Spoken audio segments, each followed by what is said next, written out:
ನಮಸ್ತೆ ಎಲ್ರಿಗೂ, ನಾನು ಶೋಭಾ.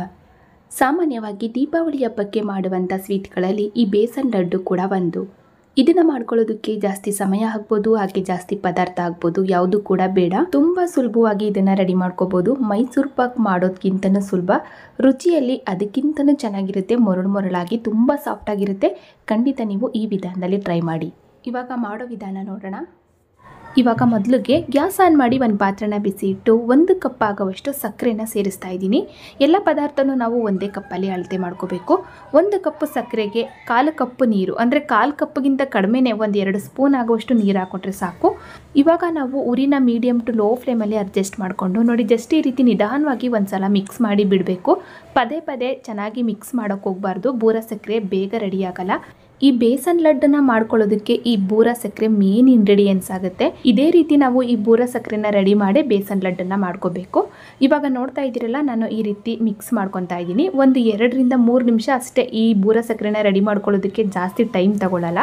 ಇವಾಗ ನೋಡಿ, ಈ ರೀತಿ ಮಿಕ್ಸ್ ಮಾಡ್ತಾ ಆ ಎಡ್ಜಸ್ಸಲ್ಲೆಲ್ಲ ಸಕ್ಕರೆ ಗಟ್ಟಿಯಾಗಿ ಕಚ್ಕೊಳ್ಳೋದಕ್ಕೆ ಸ್ಟಾರ್ಟ್ ಆಗುತ್ತೆ, ಮತ್ತು ನೊರೆ ಬರೋದಕ್ಕೆ ಸ್ಟಾರ್ಟ್ ಆಗುತ್ತೆ. ಆವಾಗ ನಾವು ಬೇಗ ಗ್ಯಾಸ್ ಆಫ್ ಮಾಡ್ಕೋಬೇಕು. ಗ್ಯಾಸ್ ಆಫ್ ಮಾಡಿಕೊಂಡು ಕೈ ಬಿಡದೇ ಇರೋ ಹಾಗೆ ಈ ರೀತಿ ಮಿಕ್ಸ್ ಮಾಡಿಕೊಂಡ್ರೆ ಆಯಿತು. ಇವಾಗ ನೋಡ್ತಾ ಇದ್ರಲ್ಲ, ನಾನು ಕೂಡ ಕಂಪ್ಲೀಟಾಗಿ ಗ್ಯಾಸ್ ಆಫ್ ಮಾಡ್ಕೊಂಡಿದ್ದೀನಿ. ಗ್ಯಾಸ್ ಆಫ್ ಮಾಡಿಕೊಂಡು ಜಸ್ಟ್ ಈ ರೀತಿ ಚೆನ್ನಾಗಿ ಮಿಕ್ಸ್ ಮಾಡಿಕೊಂಡ್ರೆ ಸಾಕು. ಇದನ್ನು ರೆಡಿ ಮಾಡ್ಕೊಳ್ಳೋದಕ್ಕೆ ಜಾಸ್ತಿ ಸಮಯ ಏನು ಬೇಡ.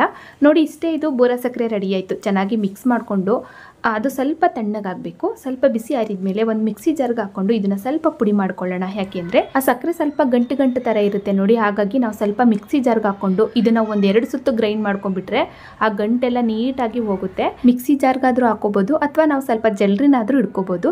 ಜಲ್ರಿ ಹಿಡಿಯೋದ್ಕಿಂತ ಈ ರೀತಿ ಮಿಕ್ಸಿ ಜಾರ್ಗೆ ಹಾಕೋದು ಒಳ್ಳೆಯದು. ನೋಡಿ, ಇವಾಗ ಸಕ್ಕರೆ ಸ್ವಲ್ಪ ಬಿಸಿ ಆರಿದ ಮೇಲೆ ನಾನು ಎಲ್ಲನೂ ಕೂಡ ಮಿಕ್ಸಿ ಜಾರ್ಗೆ ಹಾಕ್ಕೊಂಡಿದ್ದೀನಿ. 1-2 ಸುತ್ತು ಗ್ರೈಂಡ್ ಮಾಡಿಕೊಂಡ್ರೆ ಆ ಗಂಟುಗಳೆಲ್ಲ ನೀಟಾಗಿ ಹೋಗುತ್ತೆ, ಬೂರ ಸಕ್ಕರೆ ರೆಡಿಯಾಗಿ ಹೋಗುತ್ತೆ. ನೋಡಿ, ಇಷ್ಟೇ ಇದು. ಈ ರೀತಿ ನಾವು ಸಕ್ಕರೆನ ರೆಡಿ ಮಾಡಿ ಇಟ್ಕೊಂಡ್ರೆ ಮಾತ್ರ ನಾವು ಮಾಡುವಂಥ ಬೇಸನ್ ಲಡ್ಡು ತುಂಬ ರುಚಿಯಾಗಿ ತುಂಬ ಚೆನ್ನಾಗಿ ಬರುತ್ತೆ. ನಾರ್ಮಲ್ ಆಗಿ ನಾವು ಸಕ್ಕರೆನ ಉಪಯೋಗಿಸಿ ಮಾಡ್ಬೋದಲ್ಲ ಅಂತ ಕೇಳೋದಾದರೆ ಖಂಡಿತ ಸಾಧ್ಯ ಇಲ್ಲ, ಸ್ವಲ್ಪನೂ ಕೂಡ ಚೆನ್ನಾಗಿರಲ್ಲ. ನೀವು ಬೇಸನ್ ಲಡ್ಡು ಮಾಡಬೇಕಂದ್ರೆ ಇದೇ ರೀತಿ ಸಕ್ಕರೆನ ನಾವು ರೆಡಿ ಮಾಡಿಕೊಂಡೇ ಮಾಡಬೇಕು. ಇವಾಗ ಈ ಸಕ್ಕರೆನ ಹಾಗೆ ಒಂದು ಸೈಡಲ್ಲಿಟ್ಟು ನೆಕ್ಸ್ಟು ಒಂದು ಪಾತ್ರೆಗೆ ಕಡಲೆ ಹಿಟ್ಟನ್ನು ಸೇರಿಸ್ತಾ ಇದ್ದೀನಿ. ನಾರ್ಮಲ್ ಆಗಿ ಬೋಂಡ ಬಜ್ಜಿ ಮಾಡುವಂಥ ಕಡಲೆ ಹಿಟ್ಟೆ. 1 ಕಪ್ ಅಳತೆಯಿಂದ 2 ಕಪ್ ಆಗೋವಷ್ಟು ಕಡಲೆ ಹಿಟ್ಟು, ಅಂದರೆ ನಾನು ಸಕ್ಕರೆನ ಯಾವ ಕಪ್ಪಲ್ಲಿ ತಗೊಂಡೆ ಅದೇ ಕಪ್ಪಲ್ಲಿ ಕಡಲೆ ಹಿಟ್ಟನ್ನು ತಗೊಂಡಿದ್ದೀನಿ. 2 ಕಪ್ ಆಗೋವಷ್ಟು ಕಡಲೆ ಹಿಟ್ಟು, 2 ಸ್ಪೂನ್ ಆಗುವಷ್ಟು ತುಪ್ಪ ಹಾಕೊಂಡಿದ್ದೀನಿ, ಹಾಗೆ 2 ಸ್ಪೂನ್ ಆಗುವಷ್ಟು ಹಾಲನ್ನು ಕೂಡ ಸೇರಿಸ್ತಾ ಇದ್ದೀನಿ. ಇದು ಹಸಿ ಹಾಲಲ್ಲ, ಕಾಯಿಸಿ ಬಿಸಿಯಾರಿರುವಂಥ ಹಾಲು ಮನೆಯಲ್ಲೇ ಇರುತ್ತೆ ನೋಡಿ, ಅದನ್ನು 1-2 ಸ್ಪೂನ್ ಹಾಕ್ಕೊಂಡ್ರೆ ಸಾಕು. ಇವಾಗ ಒಂದೇ ಒಂದು ಚಿಟಿಕೆ ಆಗುವಷ್ಟು ಉಪ್ಪನ್ನು ಕೂಡ ಸೇರಿಸಿ ನಾವು ಚೆನ್ನಾಗಿ ಕೈನಲ್ಲಿ ಇದನ್ನು ಮಿಕ್ಸ್ ಮಾಡ್ಕೊಳ್ಳೋಣ. ಆ ಕಡಲೆ ಹಿಟ್ಟಿಗೆ ನಾವು ಹಾಕಿರುವಂಥ ತುಪ್ಪ, ಹಾಲು ಚೆನ್ನಾಗಿ ಮಿಕ್ಸ್ ಆಗಬೇಕು. 1-2 ನಿಮಿಷ ನಾವು ಆ ಕಡಲೆ ಹಿಟ್ಟನ್ನು ಚೆನ್ನಾಗಿ ಕೈನಲ್ಲಿ ಮಿಕ್ಸ್ ಮಾಡ್ಕೋಬೇಕು. ನೋಡಿದ್ರಲ್ಲ, ಈ ರೀತಿ ನಾನು ಚೆನ್ನಾಗಿ ಮಿಕ್ಸ್ ಮಾಡ್ಕೊಂಡಿದ್ದೀನಿ. ಒಂಥರ ರವ ಥರ ಆಗಬೇಕು. ಕೈನಲ್ಲಿ ನಾವು 1-2-3 ನಿಮಿಷ ಚೆನ್ನಾಗಿ ಇದನ್ನು ಪುಡಿಯಾಗಿ ಮಿಕ್ಸ್ ಮಾಡ್ಕೋಬೇಕು. ನೋಡಿ, ಇವಾಗ ಇದಾಗಿದೆ. ಇವಾಗ ನಾವು ಇದನ್ನು ಜಲ್ರಿ ಹಿಡ್ಕೋಬೇಕು. ಜಲ್ರಿ ಹಿಡ್ಕೊಳ್ಳೋದಕ್ಕೆ ಒಂದು ಪಾತ್ರೆಗೆ ಮೇಲ್ಗಡೆ ಒಂದು ಸ್ಟೀಲ್ ಜಾಲರಿನ ತಗೊಂಡಿದ್ದೀನಿ. ಯಾವ ಜಾಲರಿನಾದರೂ ಪರವಾಗಿಲ್ಲ, ಒಟ್ಟಿನಲ್ಲಿ ನಾವು ಜಲ್ರಿ ಹಿಡ್ಕೋಬೇಕಷ್ಟೇ. ಸ್ವಲ್ಪ ಹಾಕ್ಕೊಂಡು 1-2 ಬ್ಯಾಚ್ ಇದನ್ನು ಜಲ್ರಿ ಹಿಡ್ಕೊಂಡ್ಬಿಡೋಣ.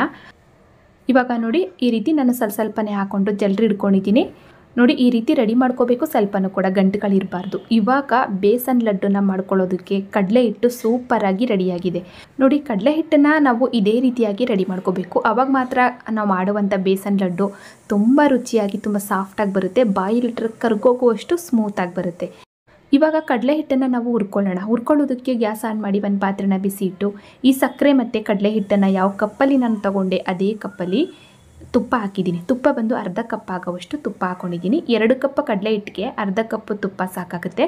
ಇವಾಗ ನಾವು ಆ ಕಡಲೆ ಹಿಟ್ಟನ್ನು ಹಾಕ್ಕೊಂಡು ಚೆನ್ನಾಗಿ ಮಿಕ್ಸ್ ಮಾಡ್ಕೋಬೇಕು. ಮಿಕ್ಸ್ ಮಾಡ್ತಾ ನೋಡಿದ್ರಲ್ಲ, ಈ ರೀತಿ ಸ್ವಲ್ಪ ಗಟ್ಟಿಯಾಗುತ್ತೆ ಸ್ಟಾರ್ಟಿಂಗು.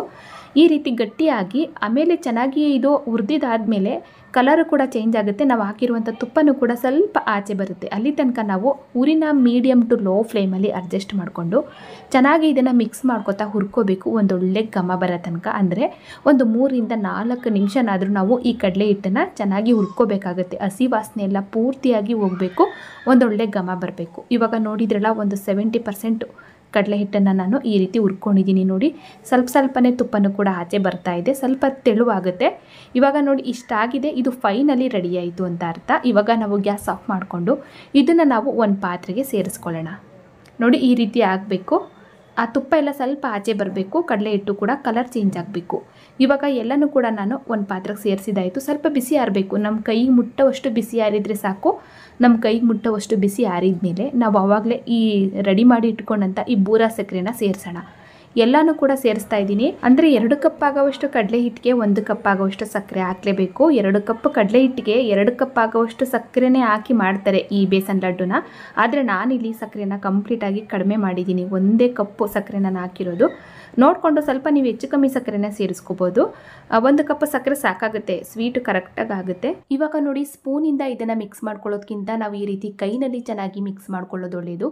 ಕೈನಲ್ಲಿ ಮಿಕ್ಸ್ ಮಾಡ್ಕೊಳ್ಳೋದ್ರಿಂದ ಸಕ್ಕರೆ ಹಾಕ್ಬೋದು, ಕಡಲೆ ಹಿಟ್ಟು ಹಾಕ್ಬೋದು, ಒಂದಕ್ಕೊಂದು ಚೆನ್ನಾಗಿ ಮಿಕ್ಸ್ ಆಗುತ್ತೆ. ಇವಾಗ ನಾನು ಕೂಡ ಇದನ್ನು ಚೆನ್ನಾಗಿ ಕೈನಲ್ಲಿ ಮಿಕ್ಸ್ ಮಾಡ್ಕೊಂಡಿದ್ದೀನಿ. ನೋಡಿ, ಈ ರೀತಿ ಮೊರಳಾಗಿರಬೇಕು. ನೋಡಿ, ಇಷ್ಟೇ ಇದು. ಇವಾಗ ನಮಗೆ ಬೇಕಾದ ಸೈಜಲ್ಲಿ ನಾವು ಈ ಬೇಸನ್ ಲಡ್ಡುಗಳನ್ನ ರೆಡಿ ಮಾಡ್ಕೊಳ್ಳೋಣ. ನಿಮಗೆ ಯಾವ ಸೈಜಲ್ಲಿ ಬೇಕೋ ಆ ಸೈಜಲ್ಲಿ ನೀವು ಉಂಡೆಗಳನ್ನ ಹಾಕಿ ಮಾಡ್ಕೊಳ್ಳಿ. ಇಲ್ಲಿ ನೋಡಿ, ನಾನು ಈ ಒಂದು ಸೈಜಲ್ಲಿ ಉಂಡೆನಾಗಿ ಮಾಡ್ಕೊಂಡಿದ್ದೀನಿ. ತುಂಬ ದಪ್ಪನಾಗೂ ಇಲ್ಲ, ತುಂಬ ಚಿಕ್ಕದಾಗೂ ಕೂಡ ಇಲ್ಲ. ಒಂದು ಮೀಡಿಯಮ್ ಆಗಿ ನಾವು ಉಂಡೆಗಳನ್ನಾಗಿ ಮಾಡ್ಕೊಂಡ್ರೆ ಆಯಿತು. ತುಂಬ ಸಾಫ್ಟಾಗಿರುತ್ತೆ. ನಿಮ್ಗೆ ನೋಡಿದ್ರೇ ಗೊತ್ತಾಗ್ತಾ ಇದೆ ಎಷ್ಟು ಚೆನ್ನಾಗಿ ಸಾಫ್ಟಾಗಿ ಮರಳಾಗಿ ರೆಡಿಯಾಗಿದೆ ಅಂತ. ನೋಡಿ, ಇದನ್ನು ನಾವು ತುಂಬ ಸುಲಭವಾಗಿ ರೆಡಿ ಮಾಡ್ಕೋಬೋದು. ರುಚಿಯಲ್ಲಿ ಮಾತ್ರ ಮೈಸೂರು ಪಾಕ್ಗಿಂತನೂ ಇದು ತುಂಬ ಚೆನ್ನಾಗಿರುತ್ತೆ. ನೋಡಿ, ಎಲ್ಲ ಲಡ್ಡುಗಳನ್ನೂ ಕೂಡ ನಾನು ಈ ಒಂದು ಸೈಜಲ್ಲಿ ರೆಡಿ ಮಾಡ್ಕೊಂಡಿದ್ದೀನಿ. ಫೈನಲಿ ಬೇಸನ್ ಲಡ್ಡಂತೂ ರೆಡಿ ಆಯಿತು. ತುಂಬ ಕಡಿಮೆ ಸಮಯ, ಕಡಿಮೆ ಪದಾರ್ಥನ ಉಪಯೋಗಿಸ್ಕೊಂಡು ಮಾಡುವಂತಹ ಒಂದು ಸೂಪರ್ ಸ್ವೀಟ್ ರೆಸಿಪಿ ಇದು. ನೀವು ಕೂಡ ಈ ದೀಪಾವಳಿ ಹಬ್ಬಕ್ಕೆ ಈ ಒಂದು ಸ್ವೀಟ್ ರೆಸಿಪಿನ ಖಂಡಿತ ಈ ವಿಧಾನದಲ್ಲಿ ಟ್ರೈ ಮಾಡಿ. ನೋಡಿದ್ರಲ್ಲ ಫ್ರೆಂಡ್ಸ್, ಕೇವಲ ಒಂದು 3 ಪದಾರ್ಥನ ಉಪಯೋಗಿಸ್ಕೊಂಡು ತುಂಬ ಸಾಫ್ಟಾಗಿ ಮತ್ತು ಮೊರಳಾಗಿ ಈ ಬೇಸನ್ ಲಡ್ಡುನ ಯಾವ ರೀತಿ ರೆಡಿ ಮಾಡ್ಕೊಳ್ಳೋದು ಅನ್ನೋದನ್ನು ಖಂಡಿತ ಟ್ರೈ ಮಾಡಿ. ಇವತ್ತಿನ ಈ ರೆಸಿಪಿ ನಿಮಗೆಲ್ಲರಿಗೂ ಇಷ್ಟ ಆಯಿತು ಅನ್ಕೋತೀನಿ. ಇಷ್ಟ ಆದರೆ ಲೈಕ್ ಮಾಡಿ, ಶೇರ್ ಮಾಡಿ. ಹಾಗೆ ಇದೇ ರೀತಿ ಇನ್ನಷ್ಟು ಈಜಿ ರೆಸಿಪಿಗಳಿಗಾಗಿ ನೋಡಿ ತಿಳಿ ಮಾಡಿ ಕಲಿ ಚಾನಲ್ನ ಸಬ್ಸ್ಕ್ರೈಬ್ ಮಾಡ್ಕೊಳ್ಳಿ. ಹಾಗೆ ಬೆಲ್ ಬಟನ್ ಕೂಡ ಕ್ಲಿಕ್ ಮಾಡಿ. Thank you.